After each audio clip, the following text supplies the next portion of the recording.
E aí, pessoal, tudo bem? Sou o Mauro. Ainda há pouco na correção de penal já fiz a minha apresentação. Já falei com vocês tudo que eu penso daqueles que estão estudando aqui para concurso público, mas assim, eu preciso reiterar sempre esse trabalho psicológico que eu faço com vocês. Tenham fé, tenham em mente que todos vocês podem conseguir. Às vezes a pessoa tem um pouco mais de idade, aí acha que ela já está velha para estudar para concurso. Gente, eu tenho um exemplo dentro da minha casa. A minha mãe era advogada, mas ela sempre trabalhou como secretária numa empresa. Ela é advogada não, ela é formada em Direito, né? Porque ela não... Mas se bem que naquela época ela não precisava fazer a prova da OAB, tanto é que ela teve a carteira durante muito tempo. E ela sempre trabalhou numa empresa grande e tal. Aí, quando a minha mãe se aposentou muito nova, porque ela tinha tempo, que ela começou a trabalhar com carteira assinada, antigamente podia, acho que com 14 ou 15 anos. Se aposentou, mas continuou trabalhando, obviamente. E aí, quando essa empresa dela foi vendida, ela tinha feito um acordo lá com o ex-chefe dela, porque a empresa sempre dava uma bonificação muito alta para aqueles funcionários que eram mandados embora e tinham muito tempo de casa. Pediu para mandar ele embora. Mandaram, só que aí descumpriram todo o acordo, que não estava na lei, era uma praxe dos antigos donos da empresa e, na verdade, os novos donos, que eram uma empresa estrangeira, não quiseram cumprir com esse acordo. Tudo bem, ela ficou em casa e tal. Aí, assim, financeiramente falando, não era, ó, que mil maravilhas, mas dava para levar. Só que eu via que a minha mãe estava muito triste. E aí, quando surgiu o concurso da FINEP para secretária, eu falei, mãe, pode ser, o que você acha? Eu lembro que caía, acho que português, matemática e uma redação. Só que a minha mãe não estudava isso há 30 anos. Aí eu fui, comprei um cursinho online para ela, de português e de matemática.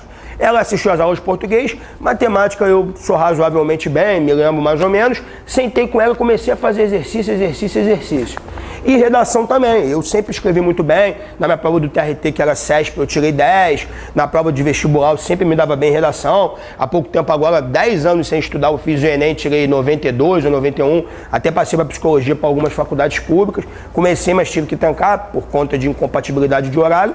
Expliquei ela, ensinei como é que fazia redação. Resumindo, mandou benzão na redação, mandou bem na prova, ficou acho que dentro de 700 e pouco, 800, sei lá, ficou em 70, 80 e poucos, foi chamada para o concurso, trabalha na FINEP. Está feliz, rindo à toa, tem o salário dela. O que isso quer dizer? Quer dizer que idade não é problema. Da mesma maneira, na minha turma de delegado, tem gente com 40 anos, gente com 50 anos, gente com 1, 2, gente com 3 filhos. Posso citar o nome porque não tem problema nenhum, são meus grandes amigos, não vão ficar chateados. Norma e Mário. Norma trabalhava na UERJ, conseguiu uma licença lá prêmio, ficou estudando um tempão, o marido deu uma força, pum, passou para delegado. Mário já era policial, esposa também dando uma força, ambos com 3 filhos, estudou, pam, passou para delegado. Então, idade não é o problema, tempo de estudo é o problema. Às vezes a gente não tem tanto tempo, mas a gente tem que arrumar um tempo. Toma um guaranazinho em pó, toma alguma coisa para dar um gás e estuda. Não tem jeito, diminui um pouco as horas de sono, diminui um pouco as horas de lazer, a gente perde aqui para ganhar ali. Tudo bem? Então vamos lá, gente. Processo penal agora. Espero que não tenham tido dúvidas aí, porque fiz razoável 3 questões de letra de lei e uma questão mais doutrinária, conceitual, porque não tem muita letra de lei para a gente discutir.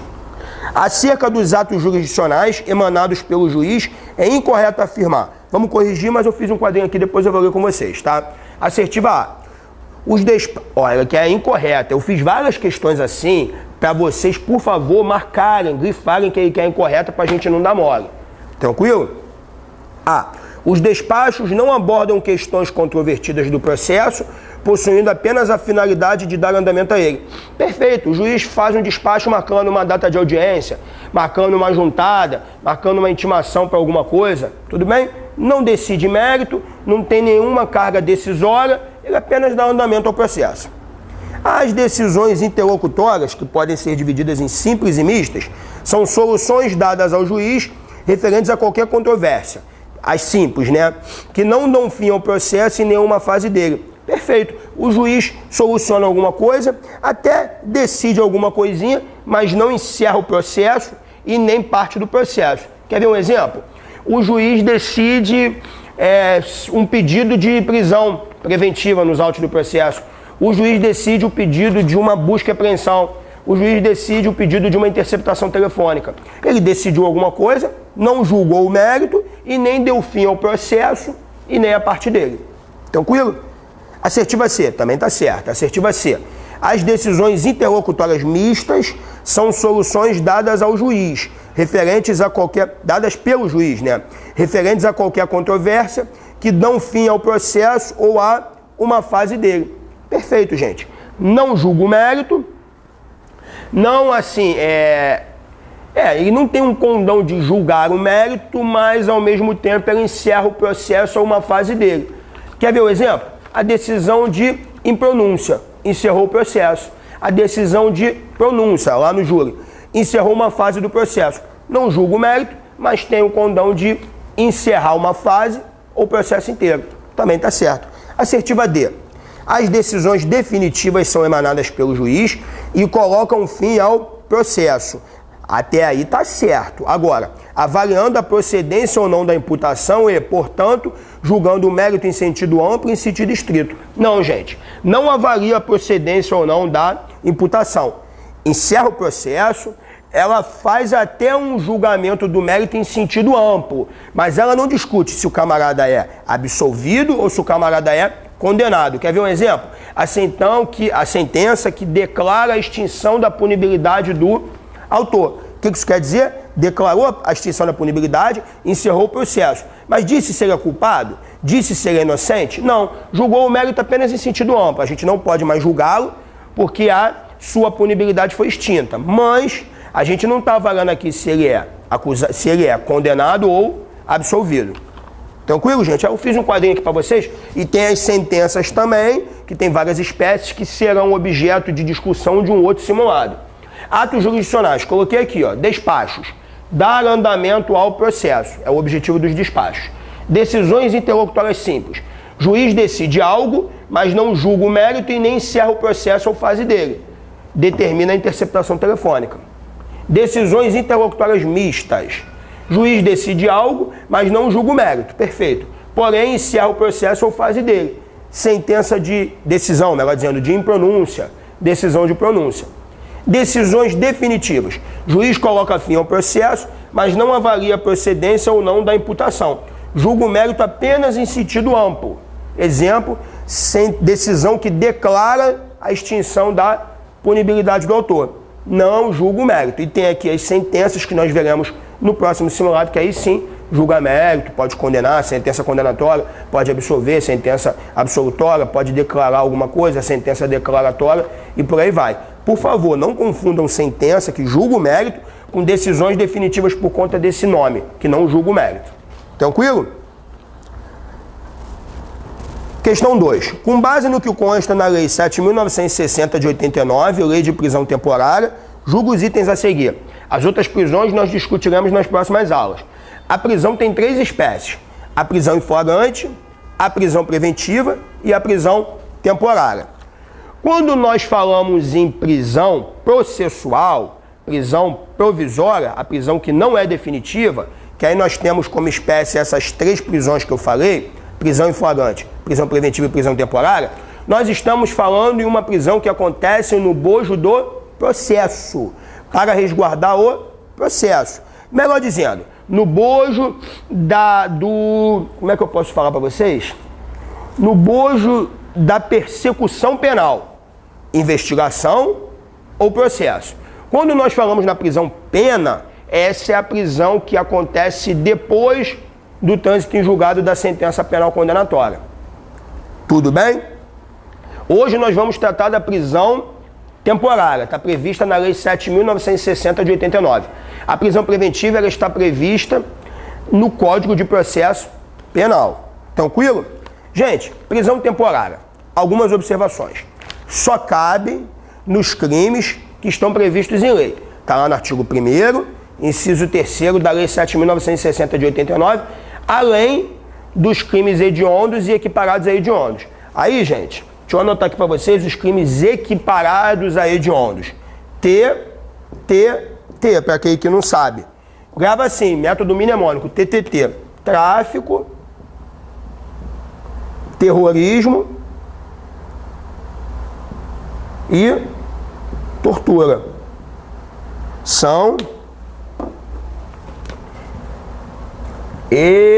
Não são crimes hediondos. São crimes equiparados a hediondos. Vocês não precisam decorar os crimes hediondos, tá? Vocês precisam saber que os hediondos Os crimes hediondos são mais graves. Os crimes hediondos estão previstos na Lei 8.072 de 90. Não vai cair para vocês. Só que vocês precisam saber que os crimes hediondos equiparados a eles são mais graves. E isso influencia aqui na lei de prisão temporária. Querem ver? A prisão temporária, gente, ela só cabe durante a investigação. Ela não cabe no processo. Ela serve para o quê? Quando for imprescindível a investigação criminal. Eu preciso ouvir alguém naquela fase de inquérito e tal, eu peço a prisão temporária. Eu preciso produzir uma prova, eu preciso conseguir apreender algum bem que foi roubado, eu peço a prisão temporária. A prisão temporária, gente, ela tem um prazo certo e determinado. Regra geral, 5 dias, prorrogáveis por mais 5 dias, quando for imprescindível a continuidade das investigações. Exceção, crimes hediondos e equiparados a hediondos. Aí a prisão temporária terá o prazo de 30 dias, prorrogáveis por mais 30 dias. Tudo bem? Prisão preventiva, veremos nas próximas aulas, não tem prazo. Elas perdurarão, as prisões preventivas, enquanto houver necessidade e enquanto a prisão preventiva for a medida mais adequada àquele caso concreto. Prisão temporária tem prazo. Regra, 5 dias, prorrogáveis por mais 5 dias, só uma prorrogação, ou, casos de crimes hediondos ou equiparados a hediondos, 30 dias, prorrogáveis por mais 30 dias. Vamos lá. Com base no que consta na Lei 7.960 de 89, Lei de Prisão Temporária, julgo os itens a seguir. Assertiva 1. A prisão temporária será cabível quando imprescindível para as investigações do inquérito policial. Perfeito, gente. Está lá no artigo 1º, inciso 1º da Lei 7.960 de 89. Inciso 2º.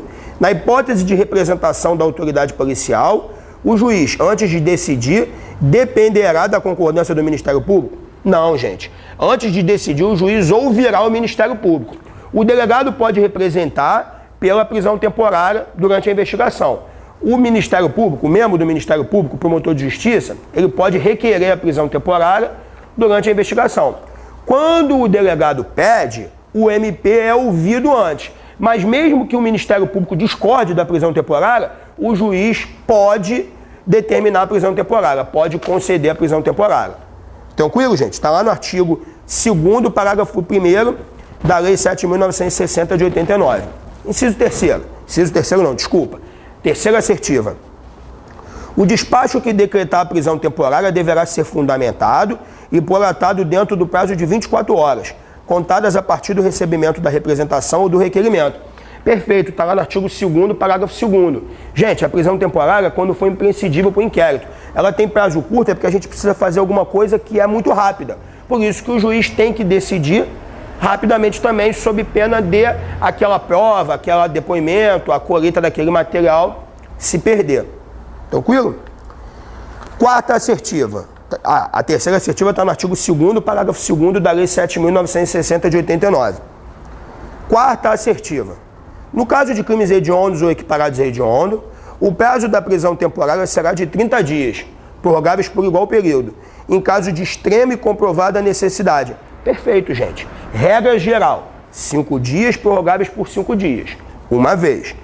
Exceção, crimes hediondos e equiparados a hediondos, 30 dias, prorrogáveis por igual período, mais 30 dias. Em caso de extrema e comprovada necessidade, só uma prorrogação. Está lá no artigo 2º, parágrafo 4º da Lei 8.072 de 90. Não precisa ler, vocês só precisam saber que, no caso de crimes hediondos ou equiparados a hediondos, a prisão temporária tem um prazo de até 30 dias, prorrogáveis por igual período. Tudo bem? Então, o que está errado? A errada é a 2. Qual é a resposta, então? A letra D. Estão certas as assertivas 1, 3 e 4. Tudo bem? Gente, questão 3, juizados especiais federais. Óbvio que a gente vai tratar da parte criminal.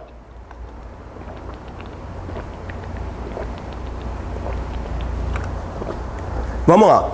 No que tange às normas que disciplinam os juizados especiais federais e os juizados especiais estaduais, é incorreto afirmar que, gente, a lei que trata dos juizados especiais federais é a Lei 10.259 de 2001. E a lei que trata dos juizados especiais estaduais é a Lei 9.099 de 95. A lei federal 10.259 de 2001, ela diz que a lei estadual tem que ser aplicada de maneira subsidiária. E no que tange ao campo penal, a lei 10.259 é muito pobre. Ela não traz nada. Então a gente vai estudar basicamente a lei 9.099 de 95. No campo civil é diferente, tem muita novidade lá na 10.259. No campo penal não. Tudo bem? Como que se dá isso? Primeira coisa, deixa eu anotar aqui para vocês os procedimentos. Ó. Apaguei aqui, depois se alguém quiser pode dar uma lida aí, mas acho que já deu para anotar.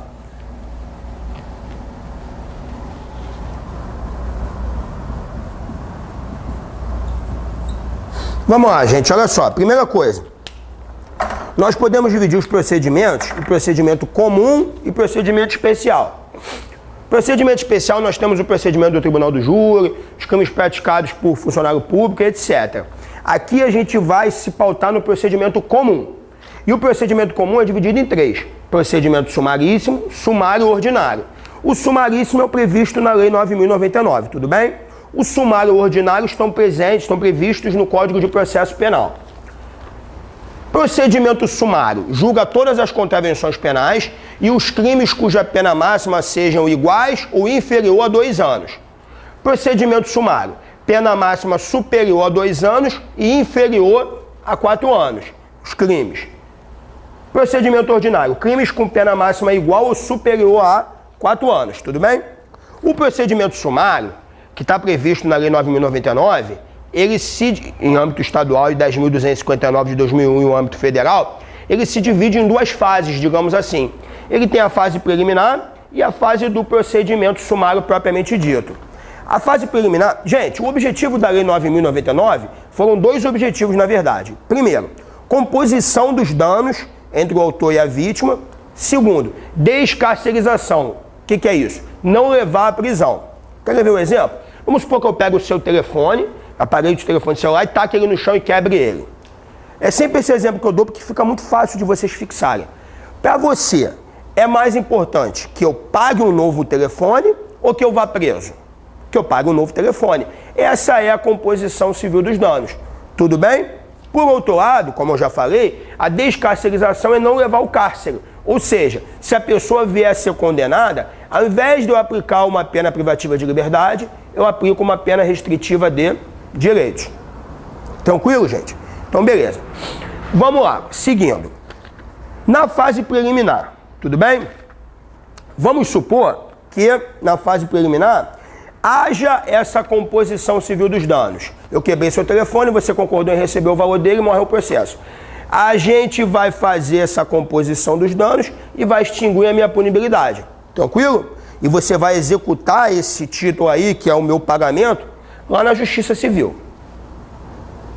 Não teve a composição civil dos danos. O Ministério Público pode propor a transação penal. O que é isso? Nada mais é do que o suposto autor, ele aceita cumprir algumas condições, algumas medidas restritivas de direito, para não responder ao processo. Então ele não é considerado culpado, ele não vai ficar como reincidente, aquela transação penal só vai ficar anotada para que ele não possa receber uma nova transação penal nos próximos 5 anos. Cumpriu tudo, extingue a punibilidade do autor. Tranquilo? Não teve a composição civil dos danos e a pessoa que supostamente cometeu o crime não aceitou a transação penal. O Ministério Público vai oferecer a denúncia, lá também poderá ter a suspensão condicional do processo, que é quando o processo fica suspenso durante um tempo chamado de período de prova, que pode durar de 2 a 4 anos, onde também tem que cumprir algumas condições. Cumprindo, extingue a punibilidade do autor. Não cumprindo, o processo prosseguirá com o oferecimento da denúncia.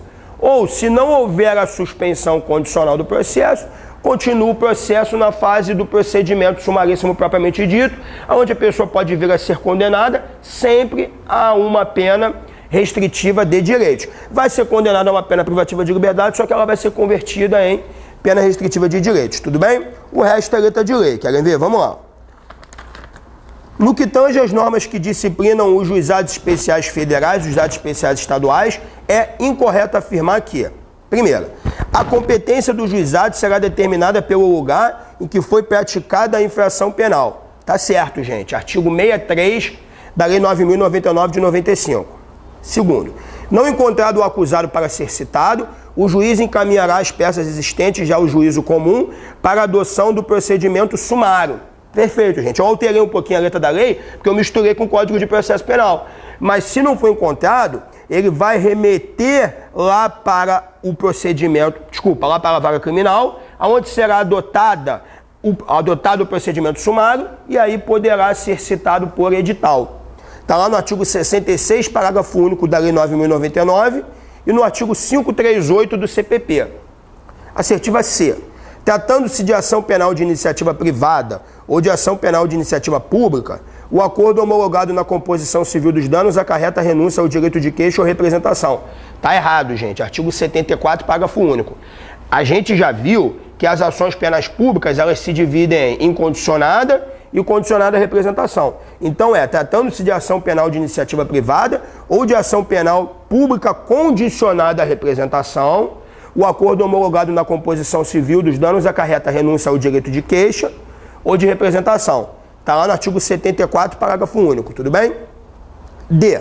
No procedimento sumaríssimo, todas as provas serão produzidas na audiência de instrução e julgamento, podendo o juiz limitar ou excluir as que considerar excessivas, impertinentes ou protelatórias. Perfeito, está lá no artigo 81, parágrafo 1º da Lei 9.099. Gabarito, portanto, letra C. Gente, preciso que vocês passem aí uma lida, principalmente esses artigos aqui, mas deem uma lida na parte penal, isso para minha matéria, da Lei 9.099. Não tem jeito, cai na prova. 4. No que se refere aos sujeitos do processo, é correto afirmar que tudo letra de lei, depois eu quero que vocês leiam isso também. Juiz, defensor, promotor, intérprete, perito, funcionário da justiça, não tem jeito, também precisa ler, tá? Assertiva A. A nossa prova é letra de lei, gente, não tem jeito. Assertiva A. A defesa técnica, quando realizada por defensor dativo, independerá de fundamentação, podendo ser feita de maneira genérica. Tá errado. Dependerá de manifestação fundamentada. Tá lá no artigo 261, parágrafo único. Mesmo o defensor dativo, ele tem que fazer uma defesa, se manifestar na defesa de maneira fundamentada. Assertiva B. A suspeição não poderá ser declarada nem reconhecida quando a parte injuriar o juiz ou de propósito der motivo para criá-la. Perfeito. Artigo 256 do CPP. Gente, analisando as últimas provas dos tribunais federais, para técnico, para analista, até para juiz, TRF 1, 2, 3, 4, 5, que não foram organizadas pela Consulpan, mas também seguiram essa linha de letra de lei, ela organizada pela FCC, esse artigo é um dos que mais cai. A suspeição não poderá ser declarada nem reconhecida quando a parte injuriar o juiz ou de propósito der motivo para criá-la. Está lá no artigo 256 do CPP. Muita atenção, por favor, tá? C. A constituição de defensor sempre dependerá de instrumento de mandato conforme preleciona o Código de Processo Penal. Está errado. No artigo 266, diz lá que a constituição de defensor independerá de instrumento de mandado quando essa constituição se der por ocasião do interrogatório. O que isso quer dizer? Não estou sendo ouvido, mas eu quero colocar algum advogado para me defender, tem que colocar a procuração, instrumento de mandato. Agora, fui chamado para prestar interrogatório. Levei um advogado comigo sem procuração, eu posso falar no ato do interrogatório. Ele é o meu advogado. E aí ele estará constituído como meu advogado nos autos. Tranquilo? Artigo 266, letra de lei. Assertiva D. Do despacho que admitir ou não o assistente, caberá recurso? Está errado, não caberá recurso, tudo bem? Devendo, entretanto, constar dos autos o pedido à decisão. Aí está certo, não caberá recurso.